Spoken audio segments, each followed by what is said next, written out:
All right, is this thing on? Is this thing working? All right, am I even in focus? Oh my god. This camera does not have autofocus, guys, and so bear with me. Mosquitoes everywhere. What is up, guys? Welcome back to the channel. And in today's video, I'm gonna be talking to you about all of the apps that you definitely need to have if you're coming to Cuba, because I know a lot of you guys are actually coming to Cuba soon as a student or as a tourist or for any reason for that matter. So I'm making this video, in response to a lot of people's comments, but mainly I want to shout out Jude, from Grenada for sending me this question. I know I've been procrastinating making this video. School just has gotten very, a little hectic. And so yeah, if you're new here, my name is Daniel Hung. I'm a 5th year medical student studying in Cuba. I'm from Belize, and on this channel, I document my life in Cuba, and I also flex my creative muscles in the realms of photography, filmmaking, and music production. And so if you're interested in any of that, you just hit that like button, do all the things that you gotta do. We're nearing 500 subscribers. I'm not sure how I'm going to, I'm not sure how I'm going to celebrate it, but let me know down in the comments if you have any idea of what I should be doing to celebrate this milestone. But yeah, anyway, back to the video. So one of the first apps that are just truly indispensable if you're coming to Cuba is any form of a password manager, right? These apps, they basically hold all your passwords, right? And all you need is the master password, which unlocks the vault, and then you'll have access to all your passwords. I mainly use LastPass. The reason being is that you can use it free, right? It's free syncing to multiple devices, whether you own a iOS device, a Android device, PC, Mac, whatever. It's all interconnected, and you can pay for the more premium version, which gives you additional features, which I'm not sure of yet. I might put them somewhere here. But for me, I don't need all those features as yet, and I also don't make any money. And so LastPass is the way to go. And what I really like is the ability to autofill passwords. So if it detects that, what you're seeing in front of your screen is a, sign-in field for like Facebook or Twitter, you'd automatically know, and it would just tell you, hey, LastPass, and you press it, you authenticate, and it just puts the corresponding data in, which is just really awesome. So if you don't have a password manager, I don't know what you're doing with your life, The next app on the list is especially useful if you're like me and you're not really that good with directions. I'm not talking about Google Maps. I'm talking about maps.me. It's a more open source, free, you can download all of the maps of the world offline. It's fairly accurate, always gets updated with new features, and all in all, it's just a really well-rounded map and navigation application. That rhymed. And why I say it's so important that it is offline is because, in Cuba, although Wi-Fi is, expanding and mobile data is also expanding, you still have situations where you just don't have internet. And so an offline map is definitely a go. And the reason I don't recommend Google Maps is because, as far as I know, you can't really download maps of the entire world. You can only take a piece of the map from a piece of the country, and then I think they only get saved after a short time, I think maybe a month, and so it doesn't really work for me. What Google Maps does have going for it is definitely the design and aesthetic. It's just much nicer to look at and it has more updated metrics on traffic and stuff like that. So Maps app, definitely a go. And so let's say you reach Cuba, either you're studying or for tourism.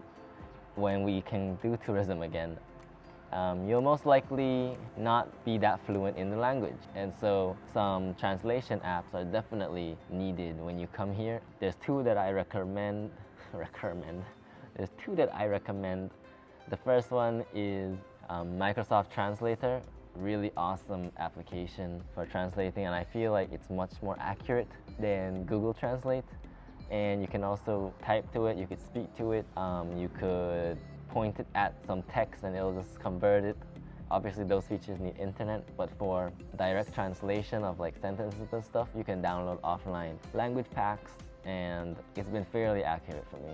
The other app is called Lingui, which is like an all-in-one dictionary translator for any language in the world, and it's been really good, really awesome.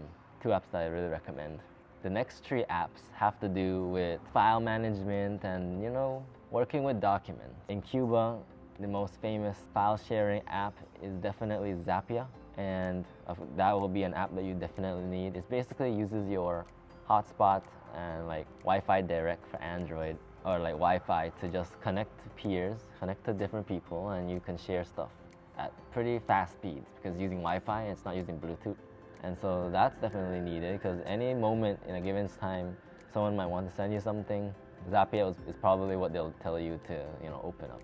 The next app on the list under the file management is definitely WPS Office, or any form of app that can open like Word, Excel, PowerPoint, PDFs. Basically, you need that because I don't know why. I mean, I feel like phones can't like have that built in, but some of them don't. And so if you come across a weird file type that you can't open, it's best to get one of those third-party Office apps, right? So you can go with Word if you want, but WPS is free and, you know, it just works. And then the last app is mostly for iOS users because although the file system, the Files app has been getting better and better, and it's way better than it was before, to me it's still lacking. It still doesn't have a progress bar. Sometimes it shows up, sometimes it doesn't. So when I'm transferring stuff, I'm not really sure what it's doing. All you see is like a circle going around and around, and so it's just stress. Get Documents 5, you'll thank me later. The next app is a VPN, or a virtual private network. Basically what a VPN does, it allows you to mask your IP and allow you to access restricted sites, because in Cuba there's a lot of restriction, as you know, and the country is like blocked from a lot of US services. If you want to avoid all that hassle, make sure you download a VPN. Some of the ones that I recommend and use personally are Turbo VPN and Sky VPN, which have been very awesome.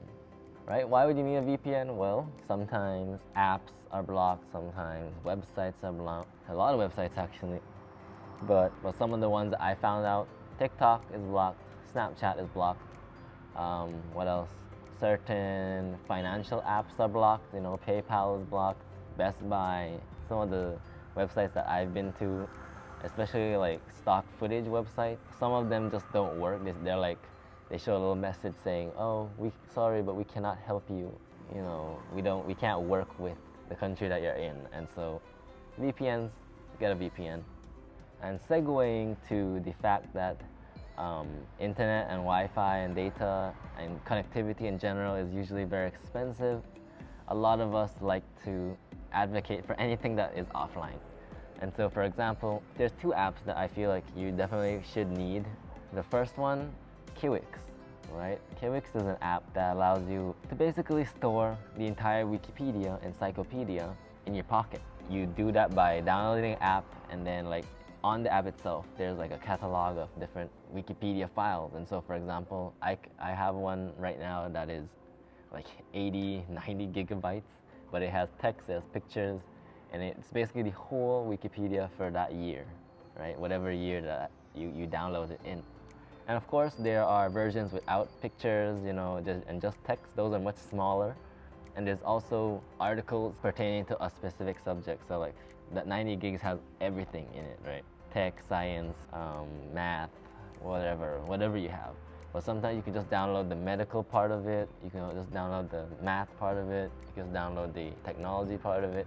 And so those will run you at a less storage penalty than the 90 gigs, but it's definitely useful. Like when you just don't have Wi-Fi, you just search a Wikipedia offline in your pocket. Another app that you need to get is Pocket, which is mainly an app for storing articles for later reading. Especially when you're using the Wi-Fi, since the Wi-Fi is based on time, and so if you waste time trying to read the article while you're online, you really aren't using your internet to the max capability. And so with Pocket, let's say you're scrolling a website, let's say you're on Twitter or Facebook, and you see something that you really want to, you know, dabble into, but you don't want to waste time like just reading it.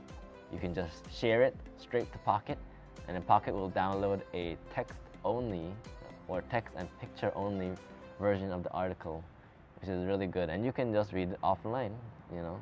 I store all my articles for later reading there, and it's been really good. It's free too. Of course, there's paid options, but the free one is pretty useful already. And the last 4 apps are just apps that help make life in Cuba a lot more easier for banking, for telecommunications, for travel, all of that stuff. And a lot of you from my last video told me that you guys had problems downloading the Cuban apps that I mentioned, and I've noticed that it doesn't really work outside of Cuba, which is pretty funny. And so, yeah, just get it when you're here. But at least you know what they are. And so these apps are Transfer Mobile, Banca Remota, Detail, and Viajando. Transfer Mobile is a Android-only app, sadly, that allows you to tap into the Cuban bank system and also the telecommunication system, and it allows you to check your balance, you know, transfer money to people, get money from people, and you can also use it to top up your, you know, credit, top up your SMS, buy plans, buy internet hours, and it's basically all in one app. It's really nice, and it's sad that we don't have that for the iPhone, but there are alternatives for the iPhone, and it comes in the form of 2 apps, which is the Banca Remota app and the Detail 2019. So Banca Remota is kind of like a stripped down version of what you can do, but you can do the basics. You know, you can still check your balance, you can still send money to people. I'm not sure if you could buy plans. I think you could. And Detail is basically just an app that allows you to do all your telecommunication stuff, like buy plans, check balance, you know, all that. Viajando is a recently released app, and what that means is it's only for Android. And it allows you to access Cuba's transport system, and you can buy tickets for the bus, the train, and, you know, to go from one province to the next. As of this video, it actually still works. You can still buy bus tickets to go wherever you need to go. It's a really awesome app. You know, before this app existed, there was no way to buy tickets online. You just had to go to the ticket office and buy your ticket, wait in a huge line, and it was the worst experience ever. You would have to go in, like, let's say in the morning from 8, and then you'd wait, and like you wouldn't come out until 12 or 1. It was a horrendous experience. And so I'm really glad that there's a Viajando app, and you should definitely get it. Alright guys, that's the end of the video. And yeah, 15 indispensable apps that you need if you're coming to Cuba. I know a lot of you guys are coming to Cuba now, and so hopefully this video does its job, and it makes you more prepared than you normally would, well, at least not than I normally was. And so yeah, let me know down in the comments what other types of videos do you guys want to see. Make sure you like it, subscribe, you know, share. We're almost hitting 500 subscribers, and so I'm really pumped. And yeah, that's the end of the video, guys. Catch you out in the next one. Peace. That didn't go according to my plan.